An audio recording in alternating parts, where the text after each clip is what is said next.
की एकमात्र विधा वर्णाश्रम व्यवस्था है। इस निंदा और विद्वेष और अज्ञान मूलक ही है। वैकल्पिक वर्ण व्यवस्था अस्थिर है। वैकल्पिक ब्राह्मण आदि को बनाने में समय की अधिकता, धन की अव्ययता, अपेक्षित संस्कार की असंपन्नता, शिक्षा, अच्छा अर्थ और सेवा के विभागों में कहीं व्यक्ति की अधिकता तथा कहीं हीनता, वर्णकता तथा क्रम संकरता, रूप संक्रामकता, तत्व बहिर्मुखता की काष्ठा, दैव की अपूर्णता का निघात सुनिश्चित है। महायंत्रों का प्रचुर प्रबंधित होने के कारण सनातन जग में पर्यावरण प्रदूषण, त्रिविध ताप तथा आर्थिक विपन्नता और अनावश्यक विषमता सर्वथा संभव है। राज्यम गण्यम न कार्येत, महाभारत शांति राज्य माने राष्ट्र।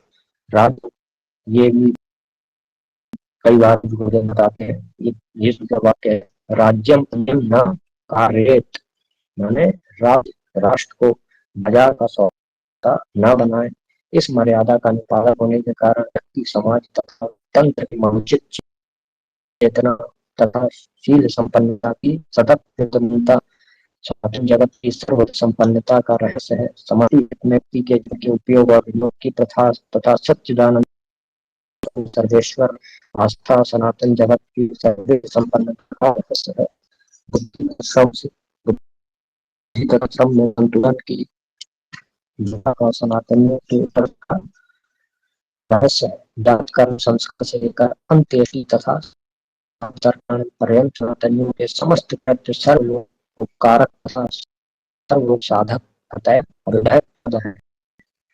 कुलदेव, कुलदेवी, कुल पुरुष की सेवा समता प्रचलित होने के कारण तथा संत की सेवा समर्चा प्रचलित रहने के कारण गुरु गोविंद और ग्रंथ करने के कारण अंध परंपरा शून्य सनातन आचार सुरक्षित रहने के कारण सब की भावना से परस्पर सद्भावपूर्ण संवाद के माध्यम से सैद्धांतिक निष्पत्ति के क्रियान्वयन का प्रकल्प उद्दीप्त रहने के कारण नीति और प्रीति तद्गत स्वार्थ तथा परमार्थ के सामंजस्य प्रचलित रहने के कारण एवं प्रवृत्ति का पर्यवसान निवृत्ति में तथा निवृत्ति का पर्यवसान निर्वृत्ति मुक्ति में सन्निहित होने के कारण सनातनियों का लौकिक पारलौकिक उत्कर्ष और परमार्थ सिद्धि का प्रकल्प अद्भुत है।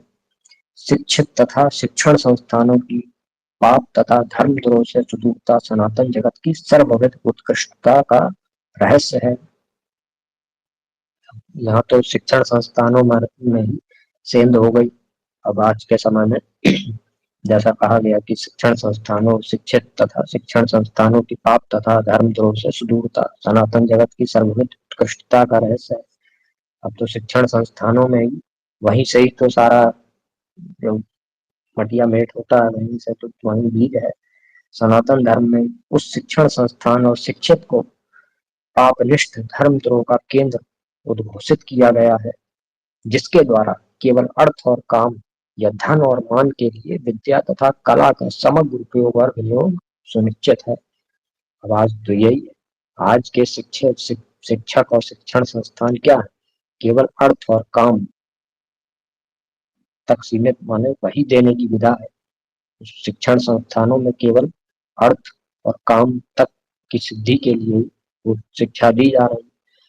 और कई बार हम इस पर विचार करते हैं कि आज की जो शिक्षा है वो विद्या नहीं है। इसे विद्या नहीं कहा जा सकता, क्योंकि विद्या वह है जो मुक्त कराए, जो मुक्ति प्रदान करे, जो बंधन से मुक्त करे। परंतु ये शिक्षा तो और बंधन में डालने वाली है, हजारों हजारों सैकड़ों जन्मों के लिए बंधन में डालने वाली है ये आज की शिक्षा। आदिवीश्वो विद्यां यशः कामो समन्ततः ते सर्वे निरपापिष्ठा धर्मस्य परिपन्थिनः। महाभारत शांति पर पराचिति स्वरूपा भगवती का मूर्त रूप मात्र शक्ति है। पंच देवों में जहाँ शक्ति को एक स्वतंत्र देव माना गया है, वहाँ शेष चार देवों के साथ भी ब्रह्माणी, लक्ष्मी, उमा, रिद्धि सिद्धि का सन्निवेश अवश्य है। ब्रह्मा, विष्णु, महेश और गणेश के साथ भी शक्ति का सन्निवेश शक्ति का अनुपम महत्व सिद्ध करता है। सूर्य के साथ शक्ति रूप से प्रभा, संज्ञा, रात्रि, रात्रि, बड़वा और छाया का, शिव के साथ शक्ति रूप से सती या उमा का, विष्णु के साथ शक्ति रूप से भू, श्री और नील, नीला का, तथा गणेश के साथ शक्ति रूप से सिद्धि और बुद्धि का सुयोग एवं संयोग हिंदू संस्कृति में मातृ शक्ति की महिमा को द्योतित करने वाला है। इतना ही नहीं, हिरण गर्भात्मक सूर्य, विष्णु, शिव और गणपति की अभिव्यक्ति में भी शक्ति का सन्निवेश अवश्य माना गया है, तो मान्य है। शाक्तागम के अनुसार सृष्टि पराचिति स्वरूपा शक्ति का विलास है। क्या है? शाक्तागम के अनुसार सृष्टि पराचिति स्वरूपा शक्ति का विलास है। श्री ब्रह्मा जी के श्री विग्रह का मनु शत्रु का रूप, दो विभाग श्री कृष्ण और शिव का अर्धनारीश्वर स्वरूप, पत्नी का अर्धांगिनी नाम, कन्या तथा सदभा नारी का पूजन और विधवाओं का सम्मान हिंदू संस्कृति में मातृशक्ति की अद्भुत महत्वता को द्योतित करने वाला है। लिप्त नार्यस्तु पूज्यन्ते रमन्ते तत्र देवताः, यत्र एतास्तु न पूज्यन्ते सर्वास्त्राः क्रियः। मनुस्मृति 3:56। जिस कुल में वस्त्र, आभूषण और मधुर वचन आदि के द्वारा स्त्रियों की पूजा प्रतिष्ठा होती है, उस कुल पर देवता प्रसन्न होते हैं। ये कई स्थानों पर ये पूजा की ये विधा बताई गई है। या पूजन का अर्थ ऐसा नहीं है कि आरती लेके, पूजन का अर्थ है कि मातृ शक्ति की, स्त्रियों की पूजा कैसे होती है?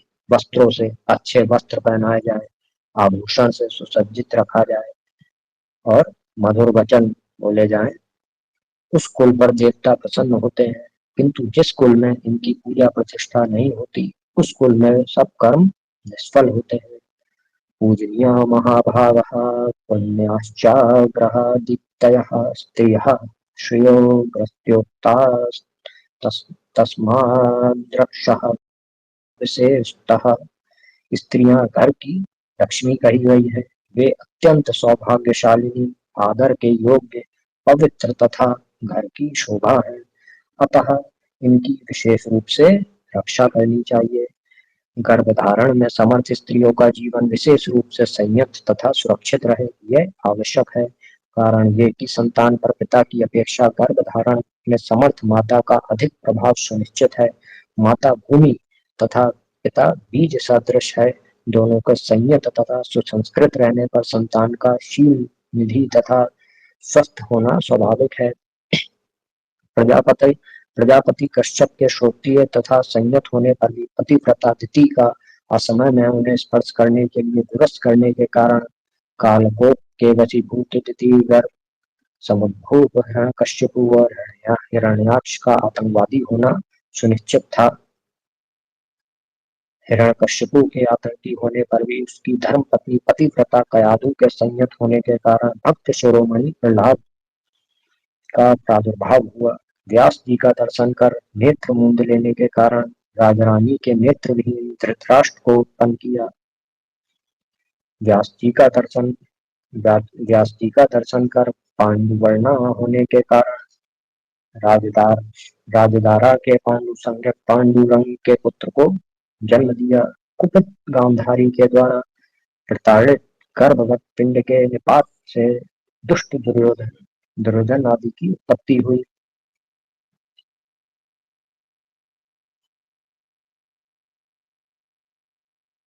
प्रलय पयोधि जल में काम विहवला, किंतु रजस्वला वाराही रूप से उद्दीप्त भूदेवी का वराह रूप विष्णु ने स्पर्श किया।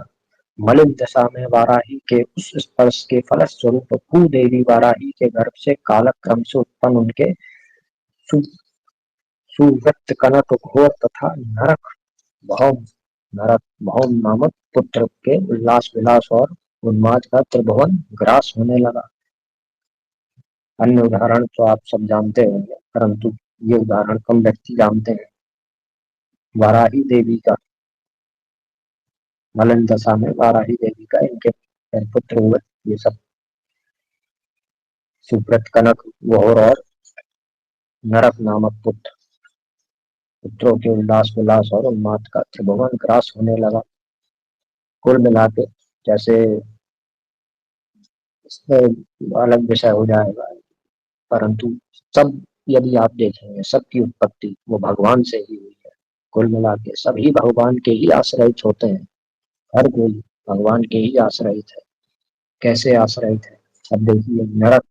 अब नरक जो है, नरक बुरा होता है ऐसे सामान्य दृष्टि, परंतु नरक की माता कौन है?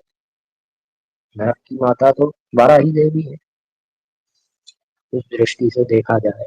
अब ये सब जो है, इस सब का भी वर्णन आता है और विस्तार से कि काम, क्रोध, लोभ। लोभ किसका पुत्र है? काम किसका पुत्र है? क्रोध कहाँ से हुआ? ये सब भी भगवान के ही पुत्र हैं। पृष्ठ भाग में ये सब जो है अधर्मकारी के पुत्र हैं। पुत्र पुत्रियां भगवान के ये सब ही हैं। ये सब भगवान के ही तो आश्रय रहते हैं, और कहाँ फलेंगे। विहित काल विहित दशा माने स्थान, विहित काल विहित विहित देश, विहित काल विहित देश स्थान, विहित आहार और विहित वेश तथा विहित पात्र के द्वारा विधिवत संश्लेष, कुलोद्दीपक, वंश प्रवर्तक, काम शोधक, प्रशस्त सनातन प्रकल्प है। ध्यान रहे, कामोद्दीपक सौंदर्य प्रदर्शक, अन अनवसर प्राप्त निवारण निर्वारण रस रसाभास हो जाता है। ये कई बार कुछ गुरुदेव भी बताते भी हैं कि कामोद्दीपक क्या है? कामोद्दीपक सौंदर्य प्रदर्शक, अनवरस निर्वारण रस रसाभास हो जाता है। यदि पहले ही निरावरण हो जाए तो क्या होगा? रसाभास हो जाता है। अतः देवियों के शील तथा स्वास्थ्य की रक्षा के सनातन मनोवैज्ञानिक प्रकल्पों का संकीर्णता की संज्ञा देना अनभिज्ञता और अदूरदर्शिता की पराकाष्ठा है। दौड़ने, तैरने और वेद पाठादि करने से स्त्रियों के गर्भाशय में गर्भाधान की क्षमता विलुप्त हो जाती है। अनभिज्ञतावश, अना अना अनास्थावश, परिस्थितिवश, अनियंत्रित कामवश वर्ण संकरता की प्राप्ति होने पर भी कर्म संकरता से सुदूरता के कारण आर्थिक अराजकता सनातन जगत में सर्वथा असंभव है। अभिप्राय यह है कि जन्म से सबकी जीविका सुनिश्चित होने के कारण सनातन जगत की अर्थनीति सर्वथा सुदृढ़ रहती है। धार्मिक कृत्य आदि के संपादन में स्वदेशी सामग्री का समादर होने के कारण और विदेशों में स्वदेशी सामग्री के विक्रय के कारण देश की अर्थव्यवस्था सदा संतुलित रहती है। धार्मिक कृत्य के संपादन में स्वदेशी वस्त्र आदि का अद्भुत महत्व है। चंदनेन च शुक्लेन सर्वतः संलेप्यनः कालागुरुर्विनिश्रेण तथा तरंगरसेन च थैनाम् देशजः शुक्लैर्वासोभिः संयोजयन्। तत्पश्चात पांडु की अस्थियों पर सब ओर से काले अगर से मिश्रित तुंगरस नामक गंध द्रव्य एवं श्वेत चंदन का लेप किया गया। इसके बाद उन्हें सफेद स्वदेशी वस्त्रों से ढक दिया गया।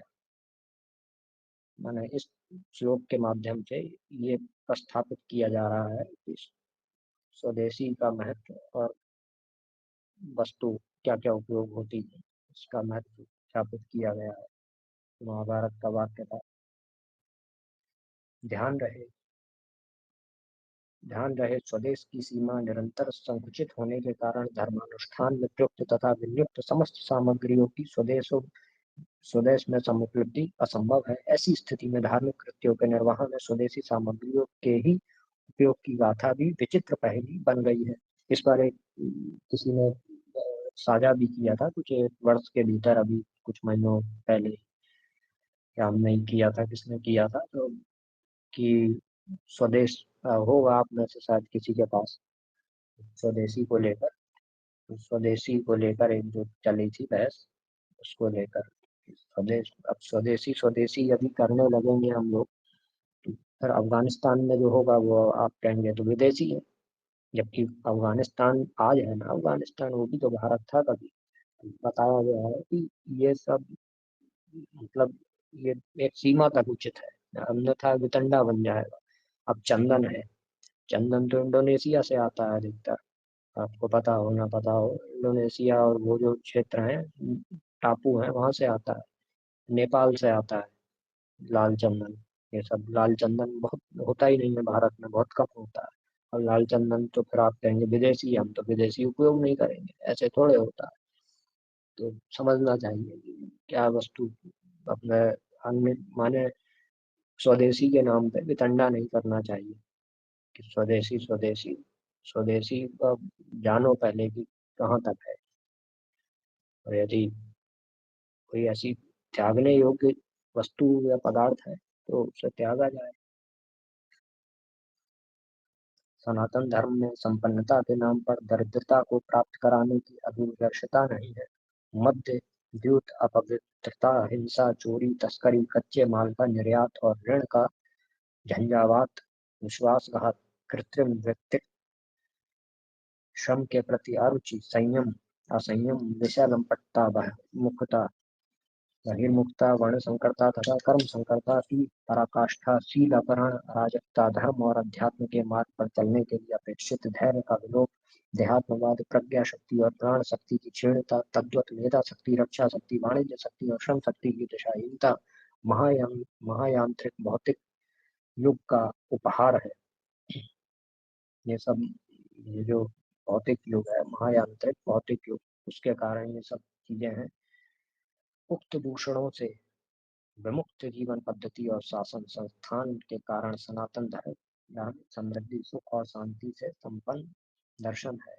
वस्तु स्थिति यह है कि तमोगुण की प्रगल्भता की दशा में तत्वार्थवत सर्वथा विपरीत और अल्प, रजोगुण की प्रगल्भता की दशा में अनुगत, तत्वानुशीलन विहीन, असामंजस्य परिलुप्त, यथावत बोध का आलम्बन लेकर परिभाषित तथा क्रियान्वित विकास भीषण अभिशाप है।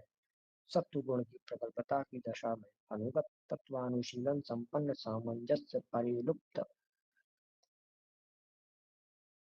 अनुगत तत्वानुशीलन संपन्न, सामंजस्य परिप्लुप्त, सर्वथा यथार्थ बोध का आलम्बन लेकर परिभाषित तथा क्रियान्वित विकास सर्वविध उत्कर्ष में हेतु है।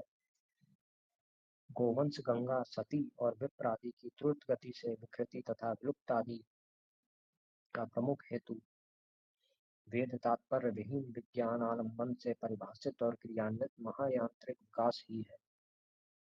विकास के नाम पर गोवंश, गंगा तथा सती, विप्र आदि दिव्य वस्तुओं और व्यक्तियों को विकृत, दूषित, क्षुब्ध और विलुप्त करने का प्रकल्प अवश्य ही विघातक है। सनातन धर्म में देहात्मवाद को तथा महंगाई को परिश्रय दिए बिना, संयुक्त परिवार को विलुप्त किए बिना, पर्यावरण को तथा गोवंश, गंगा आदि प्रशस्त मान बिंदुओं को शोषित तथा दूषित किए बिना विकास को परिभाषित तथा क्रियान्वित करने की विधा है। इसमें सबकी जीविका जन्म से आरक्षित है। यह तथ्य सिद्ध है कि यद्यपि सकल दृश्य अनात्म प्रपंच अनित्य, असत, अचित, जड़ और असुख अर्थात असच्चिदानंद रूप होने पर भी सच्चिदानंद स्वरूप ब्रह्मात्म तत्व का अभिव्यंजक संस्थान है। सदाचार संयम संपन्न साधक सच्चिदानंद स्वरूप सर्वेश्वर का अनुग्रह प्राप्त कर बाह्य जगत के सहित देह, इंद्रिय, प्राण, अंतःकरण, अभ्यंतर जीवन से अतीत निज वास्तव रूप ब्रह्मात्म तत्व को प्राप्त करता है। अतएव जीवन को सच्चिदानंद के अभिमुख करने की विधा विकास की प्रथा है, और मृत्यु, जड़ता तथा दुख से अतिक्रांत जीवन विकास की आविधि है। सनातन वेद दर्शन और उपनिषद प्रस्थान के अनुसार सच्चिदानंद स्वरूप सर्वेश्वर सृष्टि के अभिन्न निमित्तोपादान कारण है। सर्व रूपों में उन्हीं की अभिव्यक्ति होने के कारण कमल कोश स्थानीय सप्तद्वीप समन्वित ये भूमंडल सर्वेश्वर का गुणमय स्थूल विग्रह है। इसमें मनोयोग के फलस्वरूप निर्गुण निराकार सच्चिदानंद स्वरूप सूक्ष्माति सूक्ष्म ब्रह्म स्वरूप में भी मनोयोग संभव है। भूमंडल का नियुक्त लक्ष्य योजन विस्तृत अभ्यंतर कोश जम्बूदूर पुष्कर पत्रवत संवर्तुल कमल पत्र के समान गोलाकार है। सनातन संस्कृति में आकर्षण का केंद्र वन है, न कि महानगर। ब्रह्मचारियों का ऋषि और ऋषि कल्पग्रस्तों का, वानप्रस्थों तथा सन्यासियों का निवास स्थान वन ही रहा है। जम्बू जम्बू प्लक्ष, शाल्मली, कुश, क्रौंच, शाक और पुष्कर संज्ञक द्वीपों, ये 7 द्वीप के नाम हैं। द्वीपों तथा द्वीपांतर्गत भारत आदि वर्षों का विभाजन मणिकूट, वज्रकूट आदि पर्वत, लवणोधि, क्षीरोधि, इक्षुरोध, सुरोध, घृतोद, शिरोध और दधिमंड, स्वादुत संज्ञक जलाशय के आधार पर मान्य है। ये सब जो है ये पर्वत आदि और ये द्वीप, अ, जल सरोवर आदि के भी नाम है।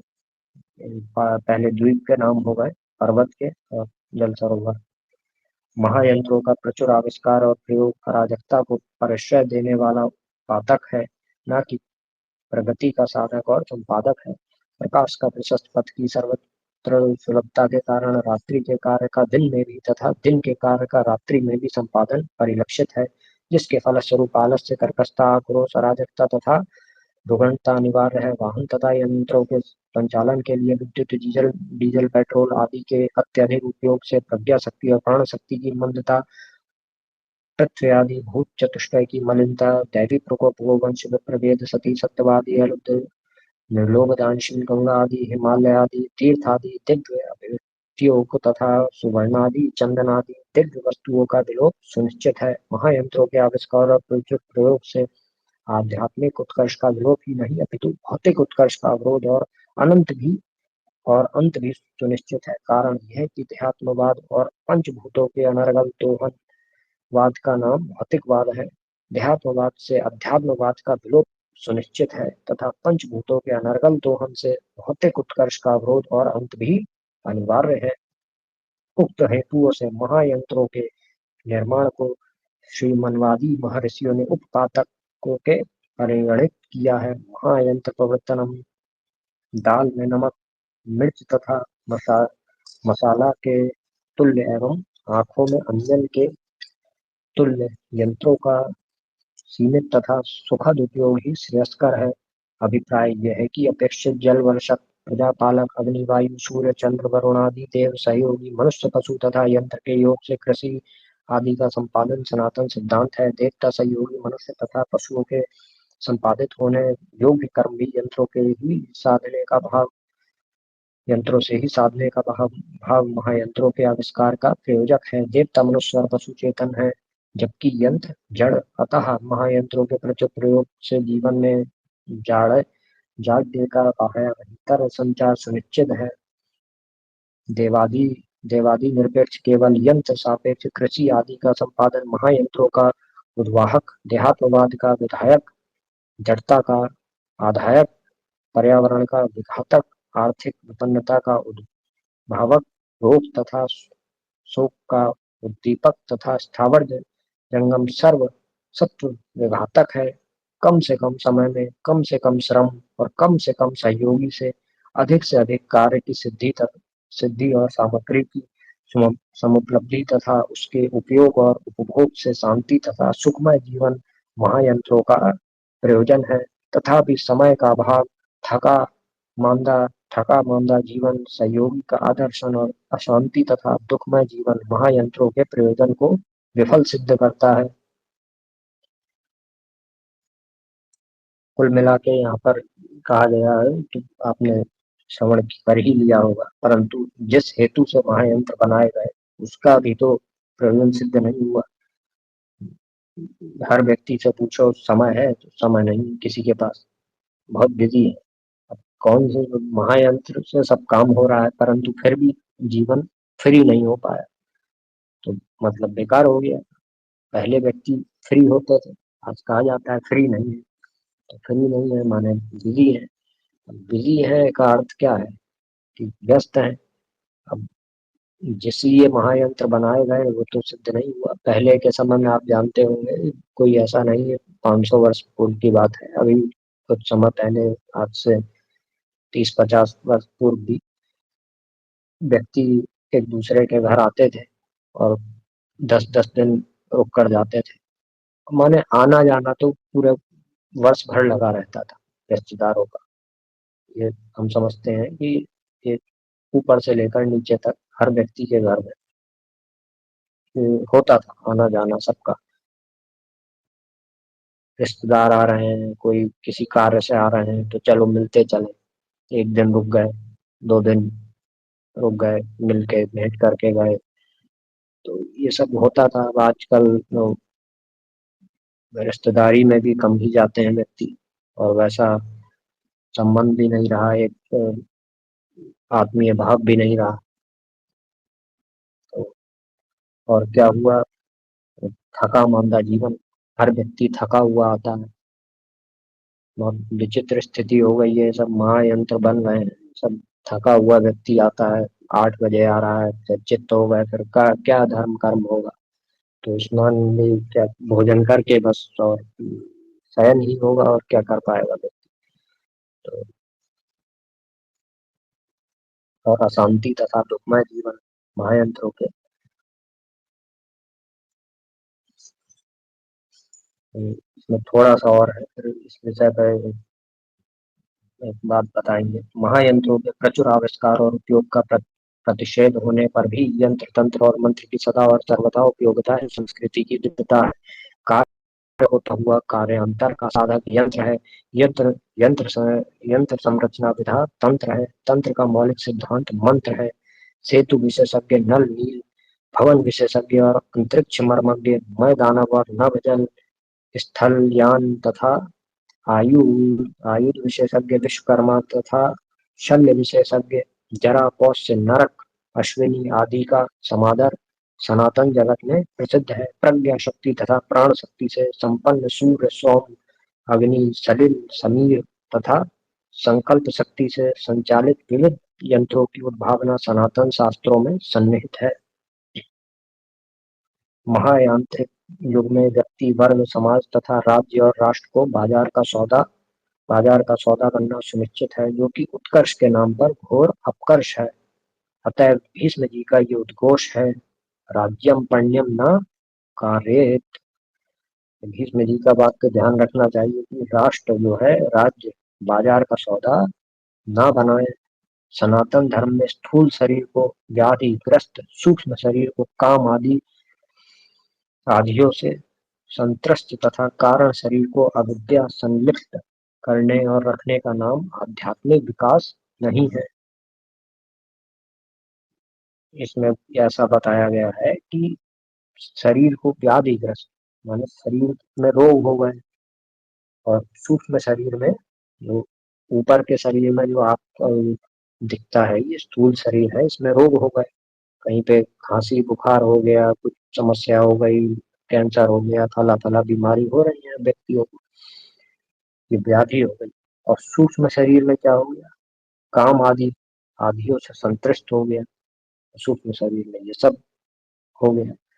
और कारण शरीर को अविद्या, कारण शरीर में अविद्या संलिप्त है।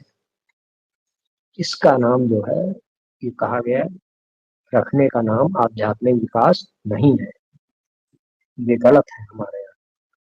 परमेश्वर प्रकृति पंचभूत धर्म और धर्मशीलों से विमुक्ता और सुदूरता का नाम सनातन धर्म में आदि दैविक और आदि भौतिक विकास नहीं है। सबको स्वस्थ सर्वेश्वर का भक्त, दैवी प्रकृति का अनुचर, पंचभूतों का संरक्षक और धर्मशील बनाने वाला धर्म सनातन धर्म है। सप्त धातु में स्थूल शरीर, कर्म इंद्रिय, ज्ञान इंद्रिय, प्राण और अंतःकरणात्मक समग्र सूक्ष्म शरीर का अभिव्यंजक है। सूक्ष्म शरीर मलिन सत्वगुण प्रधान अविद्यात्मक कारण शरीर का अभिव्यंजक है। कारण शरीर सच्चिदानंद स्वरूप जीव का अभिव्यंजक है। जीव शिव शिवस्वरूप विभु ब्रह्म का अभिव्यंजक है। अभिव्यंग की अभिव्यक्ति अभिव्यंजक के अधीन होती है। अभिव्यंजक के तारतम्य से अभिव्यंग की अभिव्यक्ति में तारतम्य होता है। जैसा कि बल्ब और बादल विद्युत के अभिव्यंजक हैं, इनके तारतम्य से विद्युत की अभिव्यक्ति में तारतम्य है। अतः अभिव्यंजक संस्थान की दिव्यता अपेक्षित है। ब्रह्म साक्षात्कार के अनुरूप दिव्यता की अभिव्यक्ति के लिए आगमोक्त स्वाध्याय, यज्ञ, दान, तप, व्रत अंगन्यास, करन्यास, भूत शुद्धि और विविध आसन तथा मुद्रा सनातन आर्य वैदिक हिंदू धर्म की अपूर्वता है। स्वाध्यायेन वैतर्होर्मैस्त्रः विद्येन जय सुतः महायज्ञश्च यज्ञश्च ब्राह्म्यं क्रियते तनुः। वेदाध्ययन रूप स्वाध्याय से मधुमास सर्वजनादि रूप व्रत से, सायं प्रातः होम से, त्रैविध नामक प्रधान व्रत से, ब्रह्मचर्य अवस्था में देव ऋषि पितृ तर्पण रूप विद्या से, गृहस्थ आश्रम में पुत्रोत्पादन से, ब्रह्म यज्ञ आदि पंच महायज्ञों से, ज्येष्ठिष्टोमादि यज्ञों से, ब्रह्म जिज्ञासा तथा ब्रह्म विचार में प्रयुक्त तथा विनियुक्त देह इंद्रिय प्राणांतकरण को शुद्ध तथा समाहित किया जाता है। जीव की सच्चिदानंद स्वरूप शिव रूपता और शिव की सर्वरूपता के बोध से परम कल्याण सनातन सिद्धांत की अपूर्वता है। नीतिमय, धर्ममय, योगमय, दर्शनमय और विज्ञानमय सर्वाकर्ष जीवन हिंदुओं की उत्कृष्टता है। अनादि अविद्या, काम और कर्म युक्त जीव को सुसंस्कृत कर्म के लिए गर्भाधान आदि विविध संस्कारों की भावना हिंदू धर्म की अपूर्वता है। जैसे अनीश्वर आदि ये नहीं समझ पाते कि उनकी चाह का वास्तव विषय मृत्यु, अज्ञता और दुख का निवारक सच्चिदानंद स्वरूप सर्वेश्वर है, वैसे ही वेद विहीन विज्ञान के पक्षधर यह नहीं समझ पाते कि वास्तव विकास का जनक वेद सम्मत विज्ञान और सनातन वर्णाश्रमोचित जीवन पद्धति है। शुद्ध पर्यावरण, अर्थ संपन्नता, भोग भोगने की क्षमता, सर्वहित संलग्नता, समुज्ज्वल वंश परंपरा, सदगति और आदि भौतिक, आध्यात्मिक तथा आदि दैविक त्रिविधता की आत्यंतिक की निवृत्ति मनवादी धर्मशास्त्रों के अनुरूप जीवन पद्धति से ही संभव है। सर्वथा विपरीत बोध तामस है। यथावत बोध राजस है। तामस तथा राजस बोध वेद तात्पर्य विहीन विज्ञान है। वेद तात्पर्य विहीन विज्ञान से परिभाषित तथा क्रियान्वित विकास का पर्यवसान सर्वविद विनाश है।